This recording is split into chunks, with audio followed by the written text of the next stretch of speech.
Misalnya, hai orang-orang yang merasa punya iman, jangan gunakan lisanmu untuk saling mencela, karena itu tak baik. La yaghtab ba'dukum ba'da, jangan gosip, karena itu tak baik. Karena itu Nabi mengarahkan lisan pada fungsi yang baik-baik. Man kana yu'minu billahi wal yawmil akhir falyaqul khairan aw liyasmut. Siapa yang merasa beriman kepada Allah dan yakin ia akan dihisab di hari kiamat, maka gunakan lisan yang akan dihisab itu supaya ringan hisabnya untuk bertutur yang baik-baik. Tak mampu, dia diam. Nah, kalau tak mampu berkata yang baik, diam. Seharusnya pilihan cuma dua. Tapi kadang lisan digunakan bukan pada tempatnya, sehingga lisan merasa gelap. Harusnya berkata baik, berkata yang tidak baik. Harusnya mencinta, kemudian mencela. Ya, harusnya lembut, kemudian kasar. Nah, itu bukan pada tempatnya, sehingga lisan gelap untuk mencari kosakata yang baik. Di orang kalau sudah terbiasa berkata yang tidak baik, maka lisannya gelap untuk menemukan kosakata yang baik. Sehingga untuk bicara yang baik itu aneh. Makanya sekumpulan preman itu susah bicara yang baik. Jadi kalau ada orang preman kumpul, terus yang satu bicara assalamualaikum akhi, heboh tuh satu preman. Karena aneh, asing. Sama persis mata ketika digunakan melihat pada yang baik, lalu salah tempat melihat yang tak baik, itu begitu digunakan melihat yang baik lagi gelap, nggak bisa. Jadi melihat masjid nggak ada getaran, melihat orang mengaji tidak ada sentuhan, melihat perempuan berjilbab jadi anti, melihat laki-laki pakai gamis seperti melihat teroris misalnya. Nah, ini menunjukkan pandangannya gelap. Karena selalu digunakan melihat hal-hal yang kurang baik. Ketika gelap ini ingin mendapatkan bimbingan kembali pada jalan yang baik, maka dia membutuhkan cahaya disebut dengan nur. Dan tidak ada dalam acuan kehidupan kita satu hal bimbingan untuk mendapatkan nur kecuali sumbernya hanya dari Allah Subhanahu wa ta'ala, yang bahkan menyebut dirinya dengan sumber nur. Allahu nurus samawati wal. Ketika Anda ingin mendapatkan bimbingan yang sempurna, mendampingi, memerhatikan, menyayangi, maka dalam bahasa Arab salah satunya disebut dengan wali namanya. Karena itu orang tua disebut wali bagi anaknya, karena orang tua memerhatikan, menyayangi, mendampingi walaupun sifatnya terbatas. Guru kenapa disebut dengan wali? Wali murid, karena guru peduli dengan siswanya. Karena itu tidak layak seorang guru disebut dengan wali kalau tak punya kepedulian pada anak didiknya. Cuman datang sekedar mengajar, formalitas datang ke sekolah, mengajar dan pulang, tak peduli dengan keadaan anaknya, dia tak layak disebut dengan wali. Jika Anda ingin mendapatkan wali yang sejati, mengembalikan pada cahaya, maka sumbernya hanya Allah Subhanahu wa ta'ala.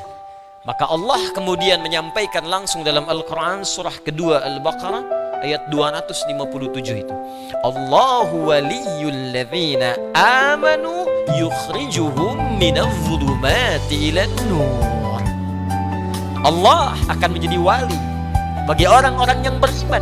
Anda kalau butuh bimbingan, kembalikan kepada Allah. Ingin butuh petunjuk, kembalikan kepada Allah. Bagaimana mengembalikan lisan supaya bertutur yang baik, bagaimana mengembalikan mata supaya memandang yang baik, sehingga muncul nilai-nilai kebaikan dalam jiwa kita yang membimbing tubuh untuk beraktivitas pada hal-hal yang baik. Maka kembalikan kepada Allah. Nah, sumber untuk mendapatkan semua petunjuk Allah itu dari Al-Quran. Dari Al-Quran diturunkan pada Nabi Muhammad SAW dengan sempurna, disampaikan kepada umat untuk mendidik keluar dari kegelapan menuju cahaya-cahaya kebaikan. Karena itu Nabi memberikan garansi dalam satu hadis yang diriwayatkan Al-Imam Al-Bukhari, seperti sering saya sampaikan, dari Abu Abdurrahman As-Sulami tersambung kepada Uthman bin Affan radhiyallahu taala anhu dan Ali bin Abi Thalib karamahullahu wajhah. Anin Nabi sallallahu alaihi wasallam qala khairukum man ta'allama al-Qur'ana wa 'allama. Yang terbaik di antara Anda adalah orang yang mau mengaji Al-Quran, mempelajarinya, lantas mengamalkan itu dalam kehidupan. Maka garansinya langsung dari Allah Subhanahu wa ta'ala dan diberikan bukti yang sangat spesifik. Saya sering ilustrasikan Al-Quran bukan diturunkan di Romawi pada masanya yang sudah maju, bukan diturunkan di Persia yang sudah punya peradaban, tapi diturunkan di satu umat yang tidak punya peradaban, tidak punya etika yang sempurna, tidak punya pengetahuan yang mendalam, tertinggal jauh, sehingga disebut dengan jahiliyah. Sehingga sering saya katakan, semua aspek kriminal itu komplit, semua ada di situ. Pezina, pemabuk, pembunuh, begal, itu profesional semua. Dan tiap hari, setiap detik, tidak ada kehidupan jahiliyah kecuali dengan maksiat. Allah tidak turunkan tongkatnya Nabi Musa di era itu. Tidak juga menurunkan mukjizat Nabi Isa pada saat itu. Tapi Allah menurunkan Al-Quran untuk memberikan pesan pada manusia setelahnya. Apa yang terjadi? Para pemabuk itu berubah menjadi orang-orang terbaik yang gemar menunaikan salat. Para pezina berubah jadi orang-orang terbaik yang benar, yang gemar kemudian untuk menjadi dermawan. Dia suka memberi, dia suka berbagi, dan semua berubah. Sehingga naik status dari jahiliyah bertransformasi menjadi khairu ummah. Turunlah Quran surah ketiga Ali Imran ayat 110 itu. Kuntum khaira ummah ukhrijat linnas ta'muruna bil ma'ruf wa tanhauna 'anil munkar wa tu'minuna billah. Yang tadinya ta'muruna bil munkar wa tanhauna 'anil ma'ruf berubah sekarang. Ta'muruna bil ma'ruf, setelah turun Quran, hobinya pada ma'ruf kebaikan dan menjauh dari segala kemungkaran. Sekarang hobinya yang ma'ruf, yang mungkar ditinggalkan. Itulah keindahan Al-Quran. Karena itulah saya ingin mengajak kita semua, khususnya di bulan yang mulia Rajab ini, ketika Allah menurunkan satu ayat langsung untuk memuliakan bulan-bulan hurum yang 4. Ya, Dzulqa'dah, thalatha mutawaliyat. Hadis dari Nabi sallallahu alaihi wasallam an Abi Hurairah, qala Rasulullah sallallahu alaihi wasallam bima ma'na qala inna az-zamana qad istadara ka hay'ati. Ya, ka hay'atihi, sungguh zaman itu akan berputar seperti awal mulanya. Yauma khalaqas samawati wal arda minha arba'atun hurum. Sejak Allah menetapkan penciptaan langit dan bumi sudah diatur. Setahun ada 12 bulan. Ya, dari setahun itu ada 12 bulan. Dari 12 bulan ada 4 bulan yang istimewa. Minha arba'atun hurum, thalatha mutawaliyat, 3 bulan berurutan. Dzulqa'dah 11, Dzulhijjah 12, Al-Muharram pertama, Rajabun Mudhar, dan bulan Rajab yang diagungkan oleh suku Mudhar, ya, yang terletak baina Jumada wa Sya'ban, antara bulan ke-6 dengan ke-8. Bulan yang ke-7, bulan Rajab, masuk bulan Hurum. Kaidah pertama yang disebutkan dalam Al-Quran, kalau sudah masuk bulan Hurum, terutama Rajab yang sekarang kita berada di dalamnya, maka kaidah Qurannya surah 9 ayat 36. Fala tazlimu fihinna anfusakum. Ayat lengkapnya, inna iddatash syuhuri 'indallahi 12 syahran fi kitabillah yauma khalaqas samawati wal arda minha arba'atun hurum. Dzalika ad-dinul qayyim fala tadhlimu fihinna anfusakum. Kata Allah, keluar dari kezaliman. Evaluasi diri. Ayo, sekarang sudah masuk tanggal 17. Dan Rajab disebut oleh para ulama sebagai pembuka bulan-bulan baik. Sya'ban baik, karena itu Nabi rajin puasa di bulan Sya'ban. Ya, banyak puasa sunnah di bulan Sya'ban. Ya, disebutkan dari Sayyidah Aisyah radhiyallahu taala anha, kata beliau, saya tak pernah melihat Nabi sallallahu alaihi wasallam menyempurnakan puasa sebulannya kecuali di Ramadan, dan memperbanyak puasa sunnah kecuali di Sya'ban. Ramadan bulan mulia 9-nya, Syawal bulan istimewa 10-nya, Dzulqa'dah bulan hurum, Dzulhijjah bulan haji istimewa, Al-Muharram istimewa masuk bulan hurum. Bayangkan 6 bulan berurutan, Sya'ban, Ramadan, Syawal, Dzulqa'dah, Dzulhijjah, Al-Muharram. Apa bulan pembukanya? Rajab. Karena itu disebutkan oleh para ulama, Rajab miftahu kulla syuhuril khair. Rajab pembuka semua bulan-bulan yang baik. Ada yang menyebutkan ini bulan pemanasan, warming up. Ya, kalau pemanasannya nggak bagus, maka nanti perjuangannya nggak akan maksimal. Kalau pemanasannya nggak bagus, pertandingan Ramadannya itu nggak akan pernah sampai. Kalau pemanasannya nggak bagus, kalah 3-2. Tuh. Yang bagi suka nonton bola itu saya nggak terlalu suka, ya. Ya, cuma saya sering baca kadang-kadang. Baik, jadi karena itu mari kita evaluasi diri. Mudah-mudahan Allah mengampuni dosa-dosa kita, dan semoga kita diberkahi di bulan ini untuk mengerjakan banyak yang baik-baik. Mari kita mulai bahasan kita, dan ini bagian dari ikhtiar kita. dengan izin Allah untuk memperbaiki diri, yaitu menggali nilai-nilai Al-Quran, supaya dengan izin Allah mudah-mudahan jadi khairul ummah, atau paling tidak wafat dalam keadaan husnul khatimah dengan izin Allah Subhanahu wa ta'ala. Bismillahirrahmanirrahim. Kita kembali kepada Al-Quran, pembahasan surah Al-Baqarah, dan pertemuan lalu saya sudah berikan pengantarnya. Untuk awal jumpa ini, saya akan gunakan dulu kitab Tafsirul Wasit yang karya Syekh Muhammad Tantawi rahimahullah. Yang saya gunakan dulu yang ini karena saya pernah belajar langsung kepada penulis ini, sehingga bisa meminimalisir kesalahan-kesalahan dalam memahami satu tafsiran ayat Al-Quran. Dan beliau bersanad, ya, karena saya ingin menghormati guru saya, Syekh saya, dan diberikan hadiah setelah kami belajar. Beliau Syekh Al-Azhar, ya, sebelum yang sekarang. Saya tak pernah belajar formal di Al-Azhar, tapi saya mengaji tafsir pada Syekh Al-Azhar dan mendapatkan tafsir ini saat selesai dan pulang kemudian ke tanah air, lantas kembali ke Tripoli. Jadi saya untuk menghormati guru, saya gunakan dulu yang ini, dan ini tafsir menurut saya sangat baik karena menghimpun referensi dari kitab-kitab tafsir yang lain, ya, kemudian dihimpun menjadi satu dengan bahasa-bahasa yang mudah untuk dipahami oleh kita. Ini gampang sekali, bahasanya ringan. Kalau nggak percaya, nanti mungkin antum bisa baca, saya kopikan. Masih asli bahasa Arab. Ini ringan insya Allah. Nanti di pertengahan-pertengahan saya tunjukkan lagi kitab-kitab lain supaya memperkaya wawasan kita dan referensi kajian kita insya Allah. Tayyib, bismillahirrahmanirrahim. Suratul Baqarah. Kita telah bahas di pertemuan yang lalu bahwa ini surah yang menduduki urutan kedua di dalam mushaf Al-Quran setelah surah Al-Fatihah. Yang kedua, Al-Baqarah merupakan surah terpanjang. Ayatnya yang tertuliskan di dalam mushaf dibacakan di lisan kita terdiri dari 286 ayat. Al-Baqarah juga merupakan surah yang sangat istimewa. Bahkan akhir surah yang diturunkan kepada Nabi SAW adalah surah Al-Baqarah di ayat ke-281 itu.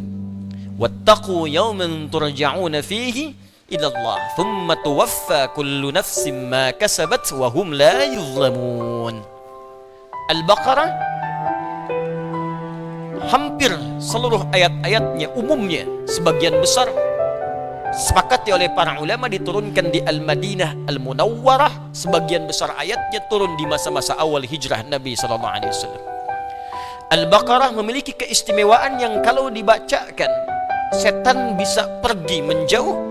Bahkan Nabi memberikan garansi dalam hadis yang diriwayatkan oleh para imam-imam ahli hadis, baik Imam Muslim, At-Tirmidzi, An-Nasai, seperti dibacakan di pekan yang lalu. Anda bacakan di siang hari, setan tak datang dalam 3 hari. Anda bacakan di malam hari, setan tak datang dalam 3 malam jika dibacakan dengan benar. Dan di antara keistimewaan surah Al-Baqarah, apa yang belum kita bacakan kita lengkapi saat ini, lalu kita masuk ke dalam bagian-bagian terpentingnya. Hadis Nabi SAW yang diriwayatkan oleh Al-Imam At-Tirmidzi dan Imam An-Nasai serta Imam Ibnu Majah rahimahumullahu jami'an, an Abi Hurairah radhiyallahu ta'ala anhu. Sanadnya tersambung kepada sahabi jalil, sahabat mulia Abu Hurairah. Saya pernah terangkan di awal jumpa-jumpa kita, Abu Hurairah ini bukan nama asli. Nama aslinya Abdurrahman. Ya, nama aslinya siapa? Abdurrahman. Itu nama muslimnya. Ya, karena beliau asalnya belum Islam, namanya Abdus Syams. Ya, siapa namanya? Abdus Syams. Jadi nama awalnya itu Abdus Syams. Abdun itu hamba, Syams itu matahari. Hamba matahari, nggak pakai oh. Hambanya matahari. Ini Abdus Syams. Ya, dia dari Persia, Majusi. Kemudian dia mencari hakikat kebenaran. Kemudian pindah ke Kristen. Belum menemukan dalam versi beliau pemahamannya, merasakan kegelisahan, mencari lagi, dapat info ada seorang mengaku nabi di Madinah. Maka datanglah kemudian ke Madinah di tahun ke-7 Hijrah, 3 tahun sebelum Nabi SAW wafat. Ya, maka datang beliau ke Madinah, berjumpa dengan Rasulullah SAW. Saking mulianya, Masya Allah, karismanya, kemuliaannya, tatapannya, keindahannya. Antum melihat di mimpi saja sudah kagum, apalagi melihat aslinya. Makanya aneh kalau ada umat Nabi Muhammad SAW nggak rindu sama Rasulullah, aneh. Nggak mengharapkan perjumpaan dengan Rasulullah, itu ajaib, aneh itu. Ya. Makanya sahabat mulia ini begitu melihat Nabi saja, mendengar tutur katanya, melihat karismanya, langsung berucap di hadapan Nabi Sallallahu Alaihi Wasallam, Asyhadu an la ilaha illallah wa asyhadu anna Muhammad Rasulullah. Karena itu berdakwah dengan akhlak itu terkadang lebih efektif dibandingkan dengan kata-kata. Ayo praktikkan. Kita ini semua ini dai semua. Dai itu sifat umum. Anda karyawan di kantor, jadi muslim yang baik. Dakwah dengan akhlak Anda. Jujur, jangan korupsi, berkata yang baik, berbagi pada kebaikan. Dapat gaji, bisa berbagi dengan teman, bagi. Ada kawan kesulitan, bantu. Ya, walaupun itu non-muslim, katakan, bagi. Kamu kok baik sekali. Katakan, Allah yang mengajarkan saya untuk berbagi. Nabi Muhammad yang menunjukkan saya untuk bersikap seperti ini. Itu bagian dari praktek keislaman. Ya, tak perlu Anda kemudian jadi ustadz ke masjid, langsung ceramah misalnya. Ya, gantian. Ada yang bertugas menyampaikan dengan kata-kata, tapi semua kita punya kewajiban berdakwah dengan akhlak yang sempurna. Ya, alhamdulillah. Siapapun kita, antum siswa, silahkan di kampus berdakwah dengan akhlak yang mulia. Jangan nyontek, belajar yang sungguh-sungguh, duduk paling depan saat belajar. Waktunya kuliah-kuliah, waktu ujian-ujian, minggu tenang ya tenang aja. Nah, ini kok minggu tenang jadi pada sibuk belajar. Menempatkan sesuatu bukan pada tempatnya. Waktunya belajar bermain-main, waktunya mau ujian, kok malah sibuk belajar. Itu zalim namanya. Sehingga muncullah percepatan kilat itu. Ya, SKS itu. Ya, sistem kebut. Sekarang bukan semalam lagi, sejam. Pinjam fotokopian teman sejam sebelum ujian. Mana pelakunya itu? Nah, itu tempatkan pada tempatnya dakwah yang baik. Masuk Islamlah beliau, saat masuk Islam berganti nama menjadi Abdurrahman, bapaknya namanya Sahar, sehingga dikenal dengan Abdurrahman bin Sahar. Nah, ini fikih. Fikihnya apa? Kalau ada sebelum muslim namanya terasa kurang baik, misalnya menunjuk pada sesuatu bahkan yang dilarang, itu boleh ganti nama pada nama yang baik. Jadi ada nama yang haram hukumnya diberi nama dengan nama itu, langsung harus ganti. Ya, misal nama-nama yang langsung bersentuhan dengan nilai kemusyrikan, kayak tadi Abdul Syams, ganti hambanya matahari, ganti Abdullah, ganti Abdurrahman. Ya, ganti langsung Abdurrahim. Nama-nama yang haram lagi misalnya nama-nama setan.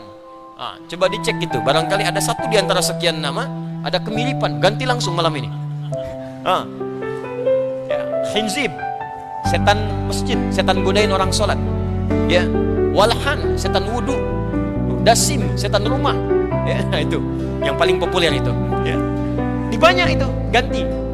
Kemudian ada yang makruh, nama-nama yang tidak secara langsung dibenci, tapi bisa merendahkan martabat dalam kehidupan. Antum senang misalnya tokoh tertentu, diberi nama anak Anda dengan tokoh itu. Tapi boleh jadi ketika dia tumbuh dewasa, orang bisa merendahkannya. Misal, antum senang seorang komedian atau pelawak tertentu, jadi favorit antum, diberi nama anaknya dengan nama pelawak itu. Begitu tumbuh dewasa, akhirnya muncullah kemudian cemoohan dari kawan-kawannya. Hanya anak Anda yang seharusnya serius masuk jurusan fisika, cuma nama anaknya anak komedi, ya kan? Kan jadi nggak nyaman. Nah, itu makruh hukumnya. Cari nama-nama yang baik. Atau nama yang bisa menghambat takdir, itu pun ganti. Ya. Karena itu Nabi mengatakan nama bagian dari doa, sedangkan doa bagian dari ibadah. Jadi memberi nama itu bagian ibadah. Itu ada di Quran, salah satunya isyaratnya surah ketiga Ali Imran di ayat ke-36. Bahkan sejak dalam kandungan ayat 35-nya, itu ibu bapak sudah harus memilihkan nama terbaik sesuai harapannya. Caranya begini, berdoa dulu. Anaknya mau jadi apa? Arahkan dari kecil. Bahkan sebelum dia lahir. Misalnya pertama mau dekat dengan Al-Quran, mohon minta sama Allah. Makanya diajarkan oleh Hannah, istrinya Imran, itu selalu berdoa. Perbanyak doanya, perbanyak. Aku ingin anakku yang ini dekat dengan Allah. Aku ingin dia terjauh dari maksiat. Minta sama Allah. Sehingga bahkan saking pengennya bernazar. Idh qalat imra'atu Imran, Rabbi inni nadhartu laka ma fi batni muharrara fataqabbal minni. Doa. Lalu diberi nama sesuai dengan harapan itu. Makanya diberi nama dengan Maryam. Maryam itu di lisan orang-orang pada saat itu maknanya perempuan yang terjaga, perempuan yang taat, perempuan yang menjauh dari maksiat. Jadi diberi nama sesuai harapan Anda. Anda apa pengennya anak pertama ini? Ahli Quran. Beri nama dia Muhammad Ahlul Quran, Abdurrahman Hamilul Quran misalnya. Beri nama. Ya, anak kedua pengen apa? Ahli hadis. Ya, misalnya siapa? Amali misalnya Husnul Hadis. Amali Mustafa Nabi. Ya, Muhammad Ahlul Hadis. Ya. Anak ketiga ahli fiqih misalnya. Beri nama Abdurrahman Faqihul Quran, Abdurrahman Faqihul Islam. Beri nama. Ya, setelah itu pilih guru yang baik seperti Imran memilih Zakaria. Cari orang soleh, dampingi anak Anda dari sejak kecil, bimbing. Tempatkan tempat yang baik, bikin mihrab, jadi sesuai dengan harapan Anda. Ya, kalau di rumah ada ahli Quran, ahli hadis, ahli fikih, lengkap. Begitu punya masalah, tanya kakak ayatnya apa. Oh, ayah surah sekian, ayat sekian, di mushaf posisi paling kanan sebelah atas agak ke pojok. Hadisnya apa? Adiknya langsung bilang, qala Rasulullah sallallahu alaihi wasallam, terdapat di mu'jam kita wa kita, selesai. Loh, hukum fikihnya apa? Si bungsu langsung nyeletuk. Qala al-Imam Abu Hanifah, qala Imam Malik, qala Imam Syafi'i, qala Imam Ahmad. Sudah. Pengajian kosong.